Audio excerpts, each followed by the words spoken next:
Hi everyone, welcome back to PRAKASAM tutorials. In my previous video, we have derived mean square value of a Gaussian random variable. In this video, I am going to derive variance of a Gaussian random variable. We know that random variable capital X is a Gaussian random variable. The variance of the random variable is given by variance of x is equal to expectation of x square minus expectation of x whole square. So this is the standard expression of variance of a random variable.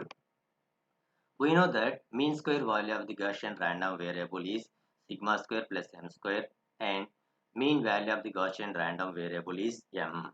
And substitute expectation of x square values into this equation.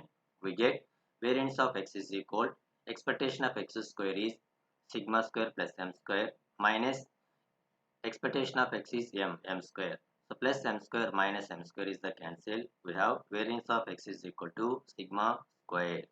So this is the expression of the derivation of the variance of a Gaussian random variable.